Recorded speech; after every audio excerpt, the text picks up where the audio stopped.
नमस्ते सभी को। मेरा नाम तारकेश है और एज़ यूजुअल मेरा टॉपिक है समझना और स्मृति में क्या अंतर है। तो जितना थोड़ा बहुत समझ में आया कि कार्यक्रम ही पूरा समझने का है। तो समझना क्या चीज़ है फिर? तो अगर उसको थोड़ा सा ब्रीफ इन करते जाएंगे तो दिखेगा कि समझने की खूब सारी डायमेंशंस में वस्तु है। तो उसको हमको बाइफरकेट करके कुछ कुछ जगह पे लेके आना पड़ेगा कि हमको समझना क्या क्या चीज़ है। तो सबसे पहले समझना क्या है? तो समझना है, सब बोलते हैं कि ज्ञानी हो जाना है, ज्ञान हो जाना है, ज्ञान संपन्न होने को समझना बोल रहे हैं। और अगर डेफिनेशन को देखेंगे तो डेफिनेशन भी है ज्ञान संपन्न होने का अवसर को समझना बोला जा रहा है। और समझने का तात्पर्य है जानना और मानना। तो अस्तित्व में कई सारी चीज़ें हैं, उसको जानना मानना इसी जगह को बोला जा रहा है कि समझना। तो अब समझने में सबसे पहला वस्तु क्या वर्ड आ रहा है? तो वो ज्ञान। अब अगर सिर्फ आप ज्ञान वर्ड को अगर समझने जाओगे तो ये जर्नी पर्याप्त है जीने के लिए। जब मैं पहली बार आज वो ज्ञान का डेफिनेशन देखा ध्यान से तो दिखा पूरी हमारी लाइफ की जर्नी इस वर्ड के अंदर छुपी हुई है। तो ज्ञान क्या चीज़ है? तो ज्ञान में सबसे पहले होना क्या है जिसके पीछे सब भागते रह रहे, क्योंकि समझ नहीं पाएंगे तो सबसे पहले भागेंगे। तो भागते हुए सबसे पहले इसमें लिखा है कि अनुभव काल में आनंद होना ही ज्ञान है बोल रहे। तो अब क्या हम लोग वहीं से समझ लिए कि शायद अनुभव हो जाना को ही बोला जा रहा है कि ज्ञान हो जाना करके। तो वो एक पहला टर्म तो है ही कि अगर हम समझने जाएंगे तो समझना किस टर्म को है? तो ज्ञान को समझना है अपने को। मैं स्पेलिंग देखते रहूँगा बीच बीच में। हाँ ठीक है। अब ज्ञान में सबसे पहले बोल रहे हैं अनु, नाम है छोटी की मात्रा कि बड़ी? छोटी।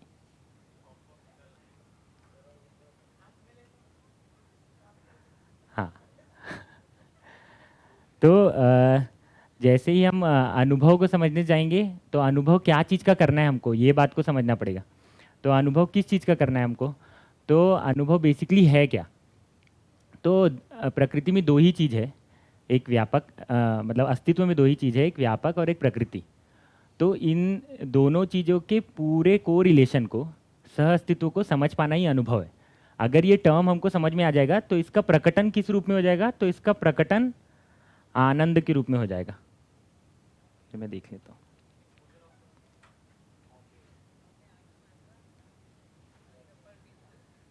ये वाला है। फिर उसके बाद अगर ज्ञान को हम समझने गए तो ये एक सबसे पहला बिंदु है कि अनुभव काल में आनंद के रूप में इसको समझा है। दूसरा, इसी अब ज्ञान इसी टर्म को समझने जाएंगे तो ये पूरे हमारे लाइफ से रिलेट कर रहे हैं ना। तो फिर दूसरा आ रहा है व्यवसाय। तो अब व्यवसाय को हम लोग सब जान ही रहे हैं कि तो व्यवसाय क्या है? तो जब तक हम व्यवसाय की सही नियमों को नहीं पकड़ेंगे तो फिर वही सर्कल आ जाएगा नौकरी और व्यापार का, जो करके हम लोग सब सुखी हो नहीं रहे। क्योंकि नौकरी और व्यापार अगर दोनों टर्म को देखेंगे तो दर्शन में तो नहीं है डेफिनेशन, पर मेरा जो डेफिनेशन जो अब तक मेरे को समझ आया है कि व्यापार का एक्चुअल डेफिनेशन क्या है। तो एक इंसान को दूसरे इंसान का ज़बरदस्त तरीके से जेब काटना आ जाए तो वो क्या बन गया? व्यापारी बन गया।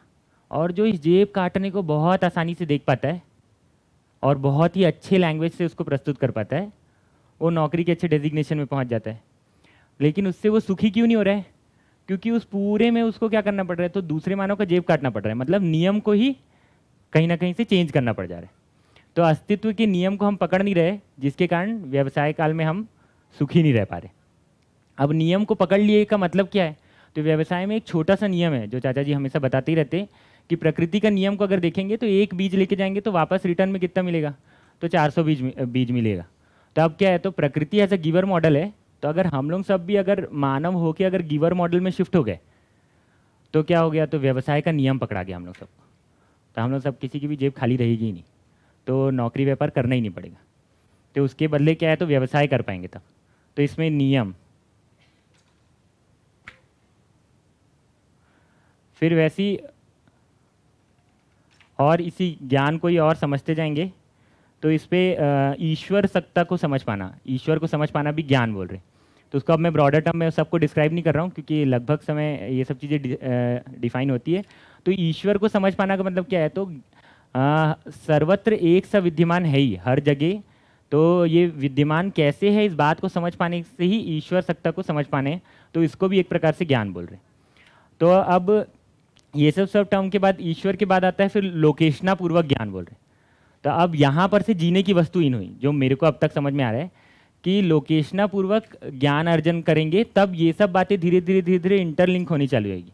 क्यों? क्योंकि अगर लोकेशना को और अगर हम डिस्क्राइब करेंगे, तो जितना मैं इसमें से देख रहा था तो मेरे को यही दिखा कि लोकेशना क्या है, तो लोकेशना एक ऐसी जगह है जहाँ पर सभी चीज़ें व्यापक में सभी चीज़ें संरक्षित है और नियंत्रित है। तो ये संरक्षित और नियंत्रित कैसे है, यही हम लोग सबका प्रश्न बना रहता है, जिसके कारण संरक्षण और नियंत्रण को समझ पाना ही, उसको पूर्ण रूप से समझ पाना ही लोकेशना है। तो जैसे ही हम एंटर करते हैं लोकेशना वाले घाट पे,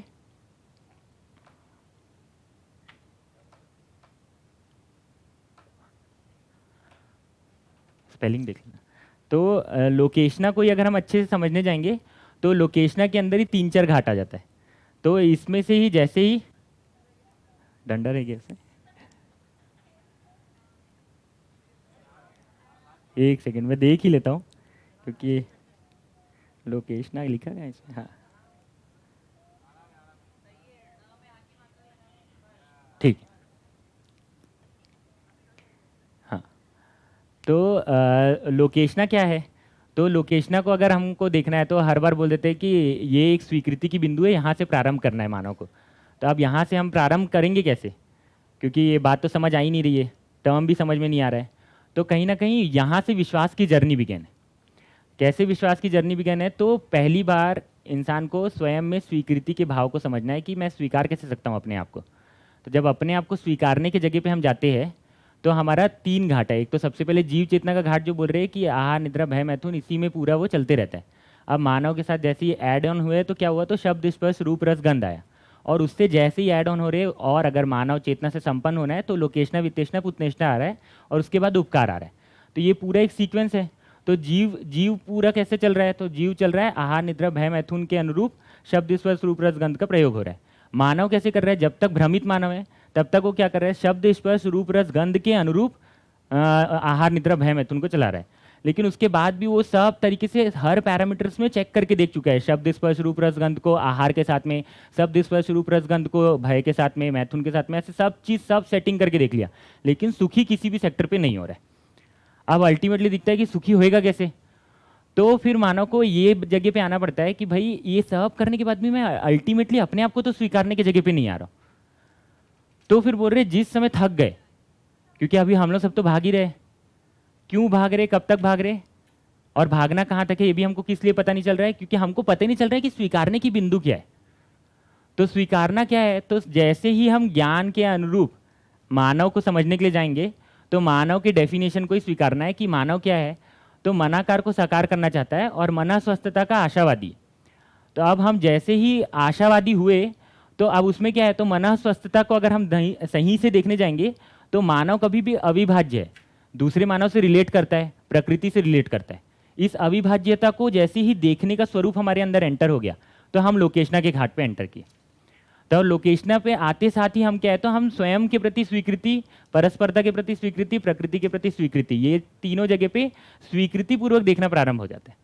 अब तक क्या है, तो कैसे काट के देखना है ये भाग तक हम लोग चलते रहते। लोकेशना के घाट पे आते साथ ही कैसे जोड़ के देखना है ये बात हमको, तो प्रैक्टिस कहाँ से स्टार्ट हो गया, तो एंटर जैसे ही हम हुए लोकेशना पे तो अब हमको दिख रहा है कि हम आहार निद्रा भय मैथुन कहीं ना कहीं तो फंसे, किसी ना किसी में फंसे। लेकिन अब ये पहली बार इसमें क्या बता रहे कि कोई भी चीज़ जगह फंस गए हो तो पहले तो अपने आप को अपराधी मत मानो। नहीं तो सबसे पहले क्या करते हैं, हम अपने आप को ही अपराधी मान लेते हैं और अपने आप को स्वीकारना बंद कर देते, जो आदर्शवाद और भौतिकवाद ने हम लोग सबको बहुत अच्छे से दिया ही है। ये आदर्शवाद ने क्या बोला है, तो आहार निद्रा भय मैथुन में जो पड़ा रहता है वो पापी है। तो अब इंसान अब वो अपने आप को पापी से ही स्टार्ट कर रहा है।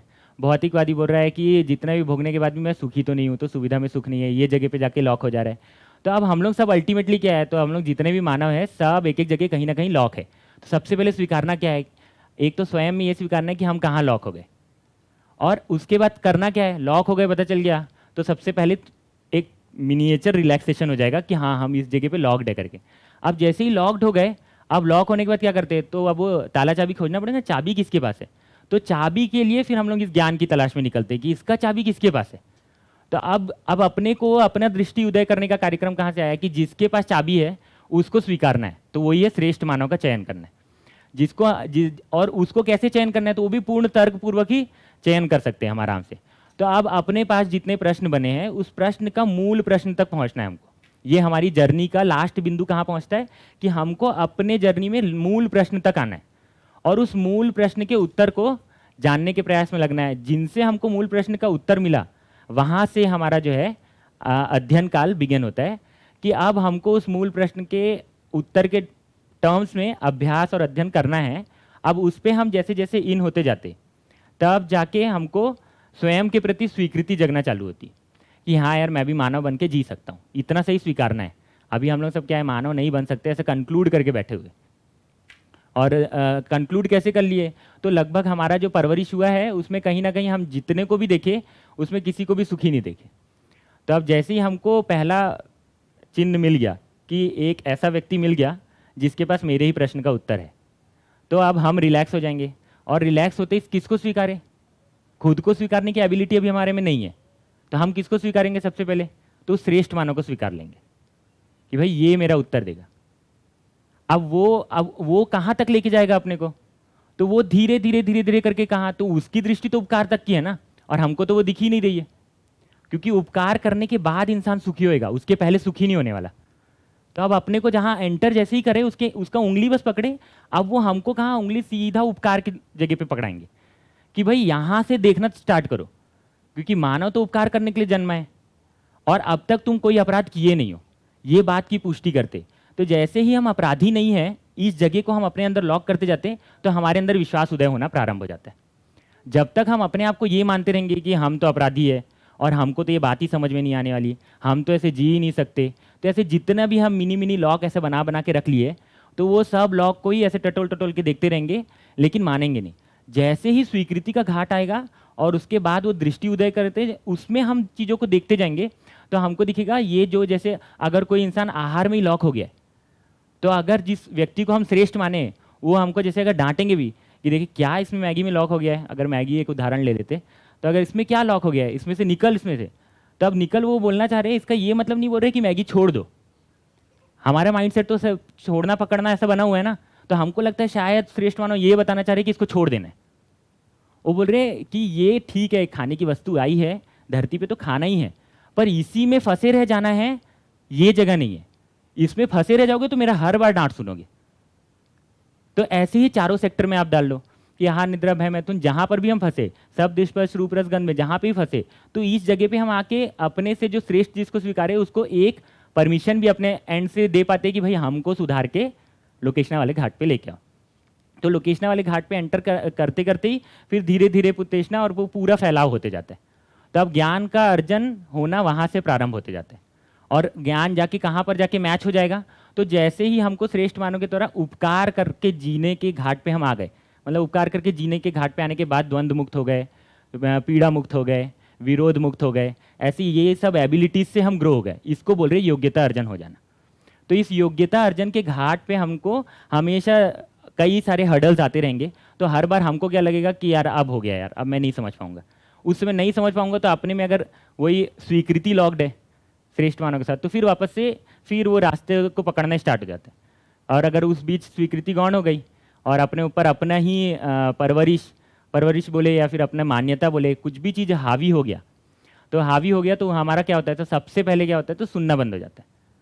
तो फिर वापस से वो सुनना को रीबिगन करना ही हमारा काम है। जैसे सुनना रीबिगन करते तो फिर सूचना में जहाँ जहाँ फंसे फिर से लॉक दिख जाता है और उसमें से धीरे धीरे धीरे, तो पूरा एक जर्नी क्या है, तो इस पूरे ज्ञान की जर्नी में देखेंगे तो सबको पहुँचना उपकार के बिंदु पे है और उपकार कोई टफ चीज़ नहीं है।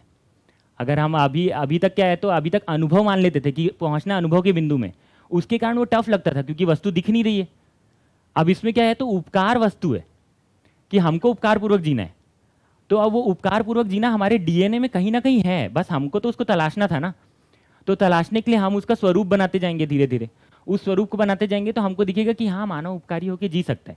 और उसका उदाहरण अभी जैसे अभी हम लोग एमसीवी के में रहते हैं तो इसका एक बहुत ही सरल उदाहरण है कि जैसे एक विजिटर भी आता है तो वो क्या कुछ सोच के नहीं आता है, पर वो आते ही उससे सबसे पहले मैं पूछता हूँ कि भैया कैसा लग रहा है यहाँ पर।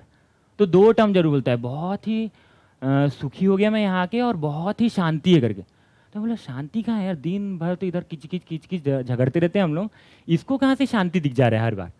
तो फिर दिखा कि भाई अब वो शांति उसको, हालांकि उसके सबकॉन्शियस माइंड में शांति का मीनिंग नहीं पता है उसको, लेकिन उसको ये चीज़ तो जरूर दिख रहा है कि शांति कोई वस्तु है और हम लोग उस वस्तु के आसपास ही है, बस हम लोग सब उसको चिन्हित नहीं कर पा रहे। तो ऐसी सुख शांति संतोष आनंद एक वस्तु रूप में है, और उस वस्तु रूप तक हम लोग जो है उसको जैसे ही एक मॉडल के एग्जीक्यूशन पे जाते हैं तो वो ऑटोमेटिकली ग्रो होना प्रारंभ हो जाता है। तो अब ये क्या है, तो ज्ञान जो वस्तु है उसको वस्तु रूप में ला पाना, तो ये मेरे टॉपिक का भी आधा भाग आया है। तो अगर थोड़ा जल्दी जल्दी कंक्लूड करना है, क्योंकि मेरे पास प्रांजल भाई का भी है, तो मैं उसको और स्पीड से कर देता हूँ। तो अब ये पूरा जो है ज्ञान के टर्म्स में ये पूरा बातचीत है। अब इस ज्ञान में मेरे को जो टॉपिक दूसरा है तो स्मृति, तो ज्ञान और स्मृति में क्या अंतर है। तो अब तक जितना देरी तक मैं ऐसे बोर्ड में लिख रहा था ना, और फिर इधर देख रहा था, फिर कुछ कुछ लिख रहा था, तो वहाँ तक मेरी स्मृति काम नहीं कर रही थी।